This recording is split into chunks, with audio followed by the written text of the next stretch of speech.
আমরা এদেশে আইয়ুব খানের শাসন দেখেছি, আমরা দেখেছি শেখ সাহেবের শাসন, আমরা দেখেছি জিয়াউর রহমান সাহেবের শাসন, আমরা দেখেছি সত্তার সাহেবের শাসন, আমরা দেখেছি এরশাদ সাহেবের শাসন, আমরা দেখেছি খালেদা জিয়ার শাসন, আর শেখ হাসিনার শাসন তো আমরা দেখছি, উৎখাত করেছি, বারবার নেতার পরিবর্তন করেছি, কিন্তু জনগণের এখনো ভাগ্যের পরিবর্তন হয় নাই।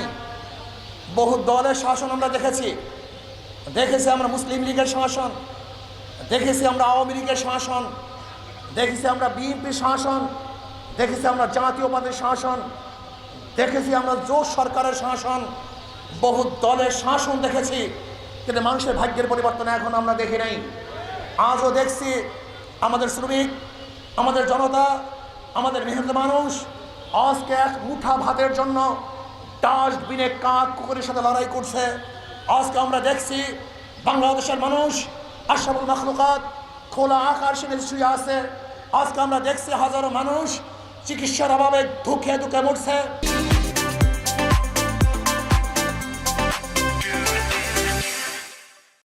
আজকে আমরা দেখছি হাজারো বিধবা ক্ষুধার তাড়নায় যন্ত্রণা ভোগ করছে। আজকে আমরা দেখছি হাজারো মিসকিন, হাজারো এতিম, হাজারো শিশু তারা ক্ষুধার্ত অবস্থায় ঘুমাচ্ছে। হাজারো মানুষ শান্তি নাই, মুক্তি নাই, তাদের পেটে খাদ্য নাই, তাদের শরীরের মধ্যে বস্ত্র নাই, তাদের উপরে কোনো ছায়া নাই, তারা আজকে শিক্ষিত হতে পারছে না। যদি বাংলাদেশের মানুষ শুধু দল এবং দেশ এবং নেতা পরিবর্তনের মাধ্যমেই শান্তি পেত, তাহলে এই মানুষগুলো আসলে কষ্ট করতো না। চিকিৎসার ব্যবস্থা করবো, কিন্তু আমরা কি দেখলাম? আবারও লুট, আবারও দখলদারি, আবারও চাঁদাবাজি, আবারও গুন্ডামি, আবারও বদমাশি।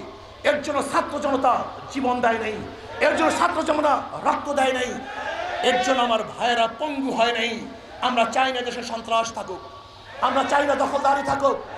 আমি সবাইকে বলবো, যেখানে যেই গুন্ডা, যেখানে যে চাঁদাবাজ গুন্ডামি করার জন্য, চাঁদা নেওয়ার জন্য যাবে, ওকে খাম্বায় বেঁধে রাখবেন, সবাই খাম্বায় বেঁধে রাখবেন, আমাদেরকে খবর দিবেন।